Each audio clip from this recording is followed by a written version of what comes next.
കൃഷ്ണ ഗുരുവായൂരപ്പ ശരണം. പൊന്നുണ്ണിക്കണ്ണൻ്റെ ഉഷപ്പൂജ അലങ്കാരം രാവിലെ 4 മണിയോടുകൂടി മലർനിവേദ്യം കഴിഞ്ഞ് ശ്രീകോവിൽ നട തുറന്നു. പൊന്നുണ്ണിക്കണ്ണനത് ആ ശ്രീലകത്ത് പുഞ്ചിരിച്ച് നിൽക്കുകയാണ്. പൊന്നുണ്ണിക്കണ്ണൻ്റെ തിരുമുഖം ചന്ദനം ചാർത്തിയിട്ടുണ്ട്. നെറ്റിയിലൊരു സ്വർണ്ണഗോപിക്കുറി അണിയിച്ചിട്ടുണ്ട്. ചെവിയിൽ ചെവിപ്പൂക്കൾ വെച്ചിട്ടുണ്ട്. മാറത്തൊരു സ്വർണ്ണത്തിലകവും 2 സ്വർണ്ണമാലകളും ചാർത്തിയിരിക്കുന്നു. പൊന്നിൻ കിങ്ങിണി കെട്ടി പട്ടുകോണകമെടുത്ത് ഒരു വെളുത്ത പട്ടും കറുത്ത പട്ടും കൂട്ടിക്കെട്ടി ഞൊറിഞ്ഞെടുത്തിട്ടുണ്ട്. ഒരു കാർവർണ്ണനെ മാതിരി നമുക്ക് തോന്നും. കയ്യിലോ ഓടക്കുഴലുമുണ്ട്, താമരയുണ്ട്. സ്വർണ്ണ കിരീടം ചാർത്തി. കിരീടത്തിന്മേൽ 2 തിരുമുടിമാലകളും 2 വനമാലകളും ചാർത്തിയിരിക്കുന്നു. അങ്ങനെ സുന്ദരനായിട്ടാണ് ഇന്നത്തെ മേശാന്തി അണിയിച്ചൊരുക്കിയിരിക്കുന്നത്.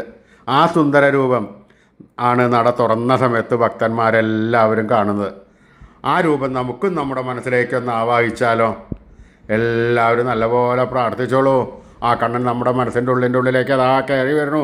ആ കയറി വന്നു കഴിഞ്ഞാൽ കണ്ണനെ അവിടെ പ്രതിഷ്ഠിച്ച് ആ കണ്ണനുമായി കുറച്ച് നേരം കൊഞ്ചിച്ച് ലാളിച്ച് ഒരു മുത്തം കൊടുത്ത് ആ കണ്ണൻ്റെ തൃക്കാൽക്കൽ വീണ് നമസ്കരിക്കാം, പ്രാർത്ഥിക്കാം. കണ്ണൻ്റെ അനുഗ്രഹം നമുക്ക് എല്ലാവർക്കും ഉണ്ടാവും കേട്ടോ. എല്ലാവരും സ്നേഹത്തോടു കൂടി വിളിച്ചോളൂ. നാരായണ നാരായണ നാരായണ.